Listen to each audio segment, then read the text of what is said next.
We're talking about hitting with Pete Inge, which brings us to our next inductee into the Hall of Fame. Hitting? Good Lord, could he hit. I always thought of him when I heard the story about Dick Butkus, another linebacker like him, that preceded him, and a story when they played the Eagles one day, and they ran a sweep, and they brought the fullback in to be the lead blocker to block Butkus for this running back, and Butkus just blew them up and destroyed them. And the running back came off the field to the sideline, and the head coach said, where the hell was the lead blocker? And the running back said, I don't know, Coach, I think Butkus ate him. He was that kind of player. I mentioned Bob Knight a moment ago. Bob Knight always told the media who he hated a lot. You know, you guys don't even know what you don't know. But I do know this. Having been in sports 40 years, I know the difference between good and great. And so I know a great football player when I saw one, and I saw one. Our next inductee into the Aztec Hall of Fame, All-American linebacker Kirk Morrison.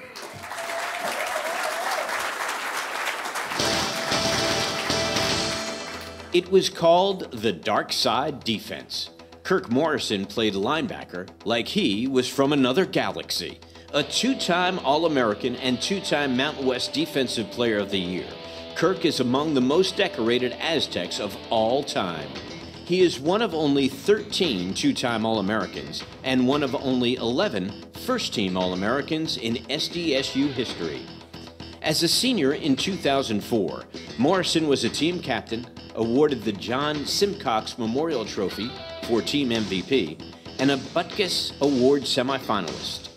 Morrison is currently San Diego State's career leader in unassisted tackles with 241, and fumble recoveries with 10, and ranks second in career total tackles, 396, third in career assisted tackles, 155, and fourth in forced fumbles with 7.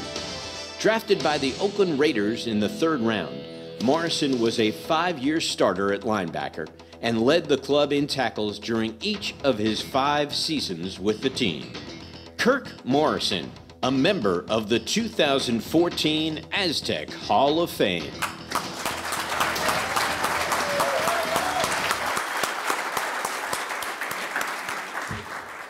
He is my broadcast partner on the Aztec Radio Network for these games now, as good as any analyst I've ever worked with. I'm privileged to be with him. Can't wait till tonight against the Air Force with him and introducing him, his former head coach who brought him here, Ted Tollner.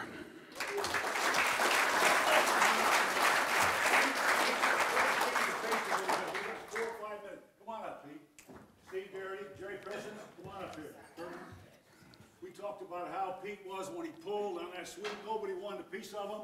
Well, Kirk said he'd like to have a little taste of that. So let's line up so you can see it going that way. Okay, Pete, you're here. Jerry, you're right here. You're going to be lined up. You're lined up on the guard. You're going to block off here. All right, here's our middle linebacker. All right, and what's going to happen here? We're not going to make Pete get in a stance, because I'm not sure he wants to do that, but if you want to, we're not going to pull him all the way outside.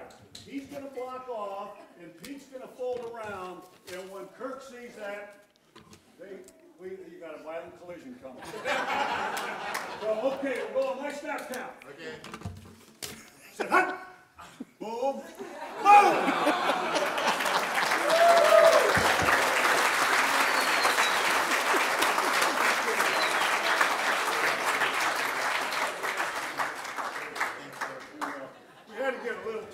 Just a little taste.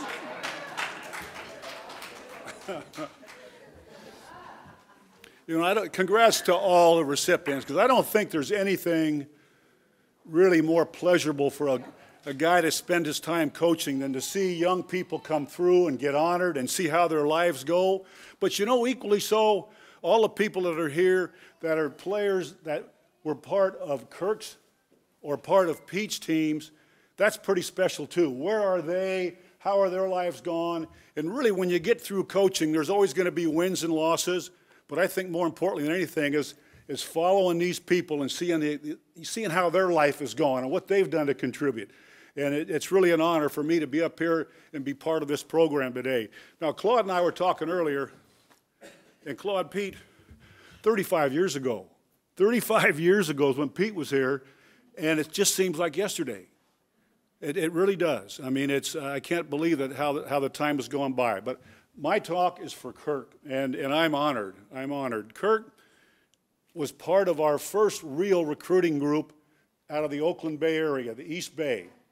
And we got Kirk, we got Marvell Underwood, and we got Josh Dean, who are all here tonight. They were three really good players up there, and we weren't getting players out of the East Bay at that time. It was hard to get the good ones. I mean, we could get the ones nobody wanted, but we had a hard time getting the ones that were being recruited by Cal and the Northern California schools. And so it was really a recruiting coup for us. All three of them had a chance to play after San Diego State. They were all starters here, and they all played afterward. But again, back to Kirk. Bishop O'Dowd High School, all the honors you could get from the Hayward Athletic League. And I won't go into the stats too much because some of them were here. But it was really an outstanding high school career. He comes to San Diego State.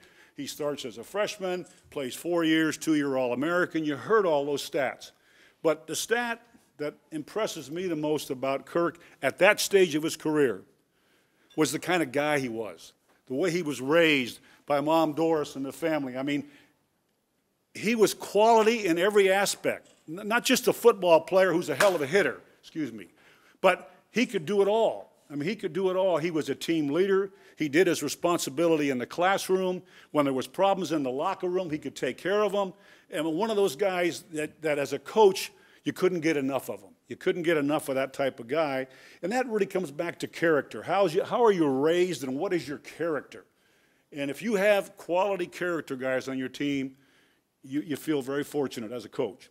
Okay, he comes down to San Diego State, and we heard the statistics there. After his career's over, 2-time All-American, and he's picked by the Raiders in the 3rd round. He starts in 05 as a rookie, has 116 tackles, starts in 06, 07, 08, 09.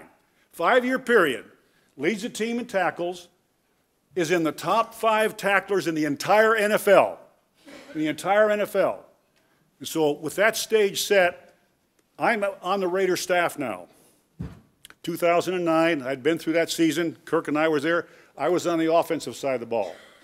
And so we're in a draft meeting after the season. Al Davis, who I have great respect for, was still living, and very difficult man to work for, but, great respect for him.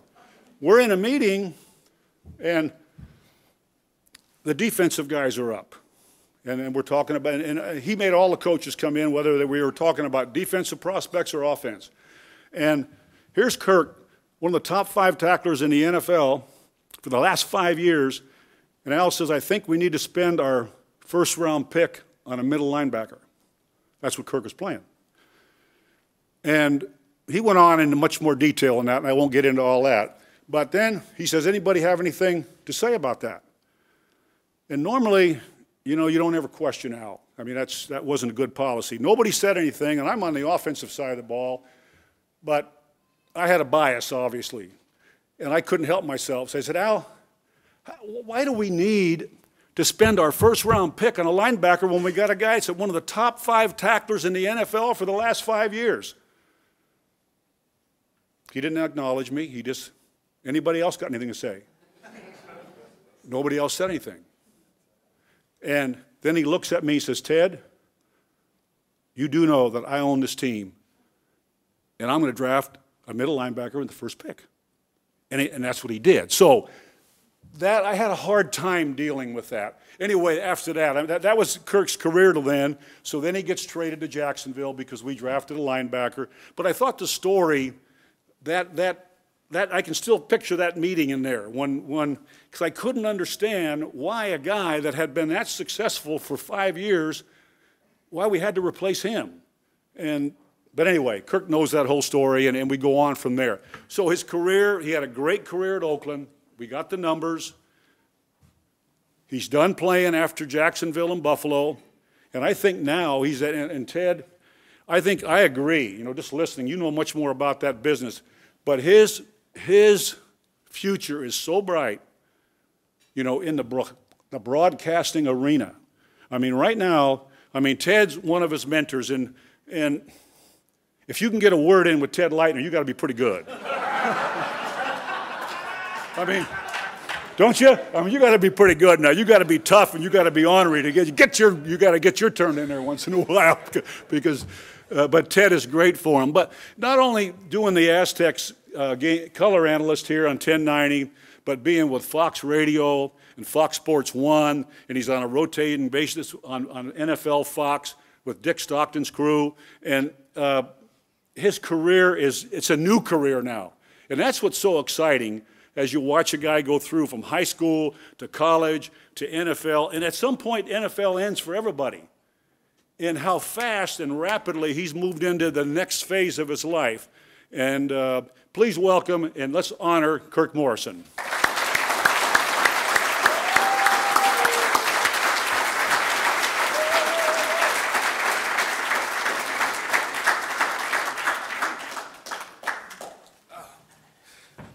Whew.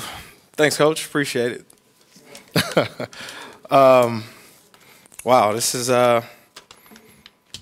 I prepared a little speech, but I have hopefully I don't run over the time that I was given. So I have a lot of people to thank, a lot of stories.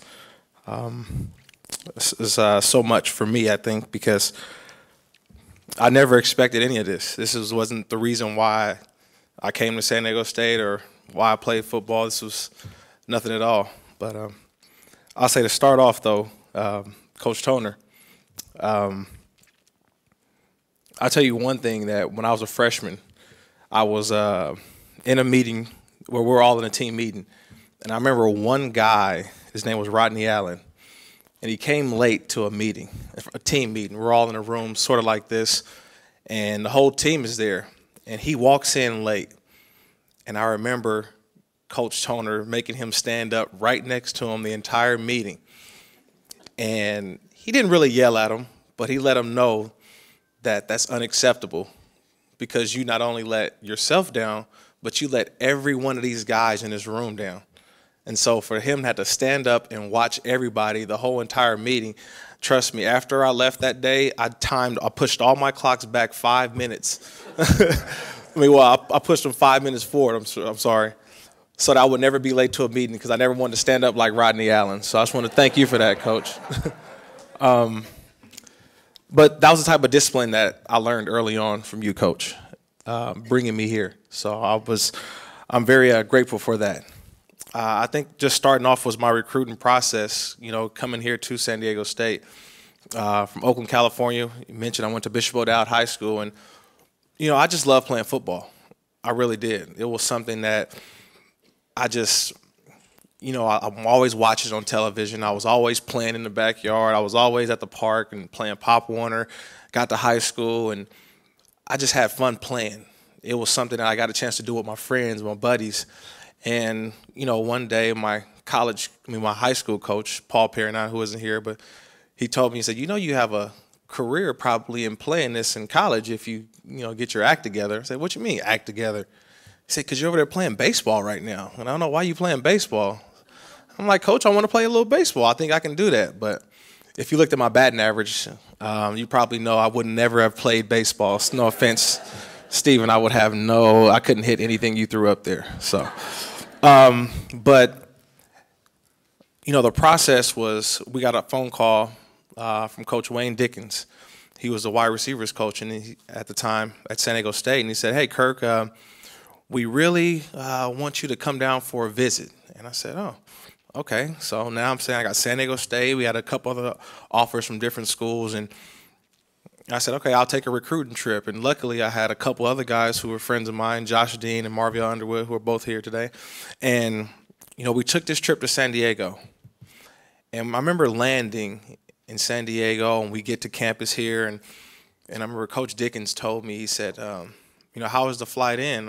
For a guy, remember, I'm 17 years old on the flight, on my own, no parents, no curfew. I'm excited about this trip. So, and I remember him saying, did you get a chance to watch the landing on the way in? And I was like, yeah. He's like, did you see how the plane it comes through downtown? And it almost like you're on top of all the buildings. And as you land, you can see the water to your left. You could see Balboa Park to your right. You could see, Bankers Hill, all of that, and you land right on the runway strip. And as he described it, I remember seeing that, and it was like a feeling that I got from that, a feeling that it was special. And I can tell you to this day, since that first plane ride flying over into San Diego, I still get chills every time I make that flight flying into San Diego. It takes me back to that moment that I was becoming a part of this San Diego State family. I chose San Diego State because of, I call them the brothers, my band of brothers, my family, Marviel Underwood, Josh Dean. We came here on a trip, and we thought about, what it would be like for all of us to start something together. I mean, college is a scary place for anybody. To go by yourself, to go alone, it was something I thought about. And do I go to another university, try to start my own, kind of be on my own? And what if I get homesick? Who do I know? Trying to make friends. But I already had 2 good friends who were already with me. And when we decided to come to San Diego State, it was to a point where it was like, this was going to be home for us. This is going to be something that no matter what, we will push each other, we will lean on each other. And we did that. And it was to the point where we pushed each other so much that you didn't want to let each other down. And I can't thank them enough for their friendship. I can't thank them enough for the way they pushed me. I can't thank them enough for the way that we banded together. And it was so much that our group was so tight. And another guy who's not here as well, Hector Perez, who was on our same team as well, who was my roommate as well. It was always we were a fun group, but yet we were serious when it was time to be serious, because football was who we were. It was what we loved to do, and you didn't want to let the next guy down. And so I always appreciate that, and I appreciate my teammates. I appreciate not just the wins and losses, but I appreciate the trips, the places that we went, going to San Diego State and getting a chance to play at, Ohio State, Michigan, Arizona State, played at BYU, some of the better venues in college football. I got a chance to experience that, not by myself, but with my band of brothers, with the guys on the team. It was a point where sometimes you feel like, everyone tells you, oh, man, you're doing good, you're doing great. You have all these accolades, you're All-American, you're this. And to me, I was just having fun. I was just with my guys, man. I was just with my buddies, with my friends, going to experience what I thought, what life was all about, the memories that we had that I'll take with me forever. A lot of people talk about the dark side defense, Ted. I mean, we talk about it all the time, but what we did in that period of time. But I tell you, the accountability we had on that team, it was to a point where we policed ourselves. If you weren't getting the job done, you almost felt bad and took yourself off the defense because everybody else was playing at a high level. And you had to make sure that you held up your end of the bargain, or else, sorry, you weren't going to be here within our team, because we competed hard. 2 guys who are in our room right now today, linebackers Freddie Keaho, Russell Allen. I mean, guys like Heath Farwell, Matt McCoy, Steve Larson, guys who were in our linebacker room. And I promise you, Coach Andy Boo, who was our linebacker coach, we had some days in that meeting room. I wish, I don't know if everybody's ears in here are able to listen to some of the stories that we had, because it was we've had to clear the tables a couple times, clear the desks, and guys almost had to go to blows. I mean, fighting, literally, like brothers. We used to fight for playing time. That's how accountable we were to each other. We weren't afraid to tell each other, look, man, hey, that's not good enough. Matt McCoy wasn't afraid to tell me, Kirk Morrison, that's not good enough. And to me, I thanked him for it, because that made me have to work harder, keep playing harder. It was something I think we all needed. Sometimes we can think that things are going great, and there's one guy who just tells me, hey, you know what? You can be better. or I think you can be better, and you don't even know it. And that's where I would dig down and I would find a little bit more, a little bit more, a little bit more. And then finally it was to a point where, hey, you can get drafted playing in the NFL. I never imagined that. My thing coming to San Diego State was getting an education, getting a degree, and then moving back to the Bay Area and becoming a probation officer because I got a degree in criminal justice. That's what I wanted to do. That was my goal, and how quickly things changed. I got drafted to the Raiders, like Coach mentioned. The Raiders for 5 years, in Jacksonville for 1 year. I started every game there as well. Buffalo, my last 2 years. I'm sort of happy I'm not in Buffalo right now if we've been watching the news. So. But, the one thing about, my NFL career and where I am now as far as my broadcasting career, I came to San Diego State, as a teenager. But I felt I left San Diego State as a man. It gave me the foundation. It gave me the values. It gave me, the discipline to go out and achieve anything I wanted to. And, that's what I remember about San Diego State. That's why I wear the red and black so proud. That's why try to make every function, whether it's basketball, whether it's baseball, any sport. I want to be a part of it because I know just what it meant to be an Aztec, what it means to be an Aztec. I wear it proud. There's so many people I do want to thank. There's a lot too. And first of all, I mentioned Coach Toner. Coach Toner instilled so much discipline into me that when it came time to pick an agent for the NFL, I picked his son. So you can thank your dad for that, Bruce.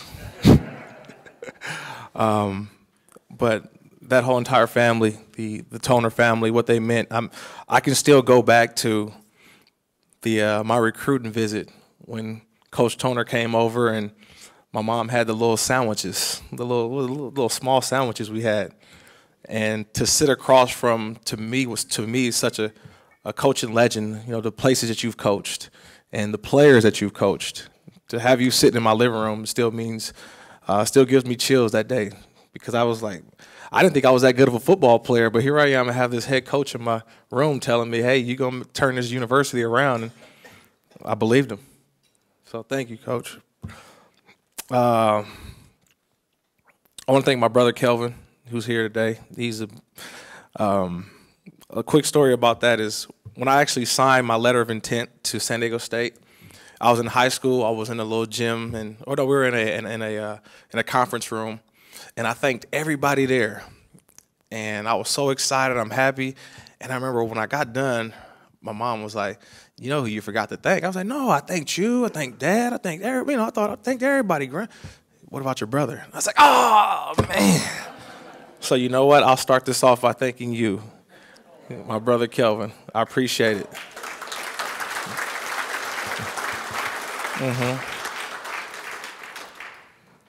Also here, I want to thank my wife, my mother-in-law, my sister-in-law, my dad, my stepmom, my aunt. I just have a great foundation of people behind me. I want to thank Lauren Rinchler, who's here as well. She's been, a lot of people who know me know that Lauren is she's like my, I don't know how to describe her yet. She's like a sister, best friend, business partner, / everything. Because only person that probably knows where my location or where I'm at, she knows better than anybody, more than my mom. So I want to thank you for everything that you do as well. I want to thank my mom. And I think one of the biggest reasons I want to thank my mom is that, through her anxieties of flying, she would take a 10-hour bus ride from Oakland, California on Thursday night, leaving at 10 o'clock, and would arrive every Friday morning at 8 a.m. So a lot of people say, wow, that's dedication. To me, I thought that was just her way of making sure I was going to bed early on Thursday nights. because I had to be in bed literally by at least 11 p.m.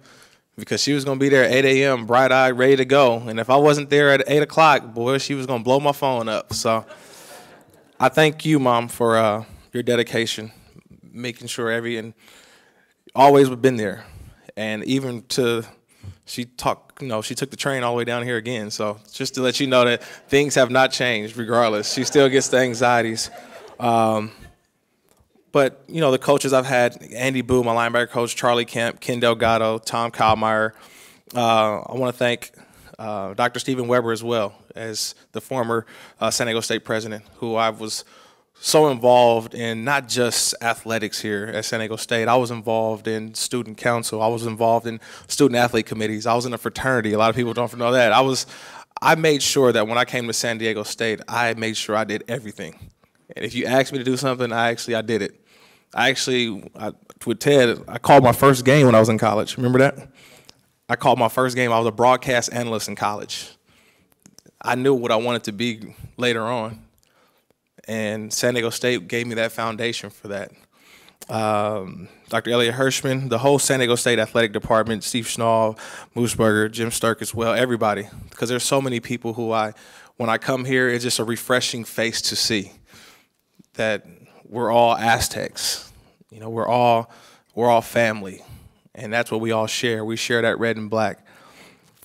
And then, my group of friends who I tell you who are all here as well, always kept me humble. That regardless of anything I went through or the accolades, being drafted, All-American, all that stuff, to everyone else, they would say, hey, you're this big superstar, you're this, you're that. But to those guys sitting over there, I was just plain old Kirk. And I thank you all for that, keeping me humble, keeping me grounded. I thank you for that. Josh, Marviel, Devin, Hector, Corey, Fernandez, Devon, the whole crew over there. I thank you.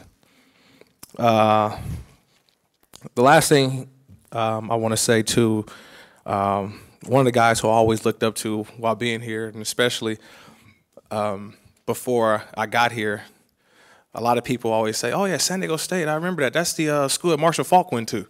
And so that's what I used to always tell people, San Diego State, Marshall Faulk School. Oh, yeah, I know that, yeah, down in San Diego. But Marshall has always been one of my mentors since I was in college, after college, even still now as I'm on my broadcasting career. And he recently was inducted into the Pro Football Hall of Fame. And I'll leave you with this, one thing that he always said, that he said to me, and he said in his speech as well, is that you can, your lasting legacy. What is your lasting legacy? And for me, when I see my name up there, it says Kirk Morrison, class of 2014, Aztec Hall of Fame. To me, there are so many people behind that. It's just not my name. It's the guys who I played with. It's the coaches, my family.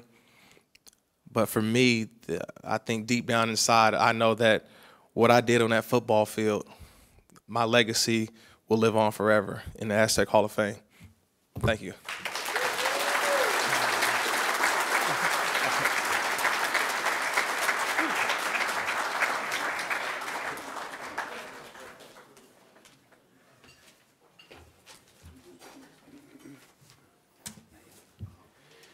Thank you, Kirk. Congratulations. And the Raiders actually won a game. Kirk's having a big week, man. Big week.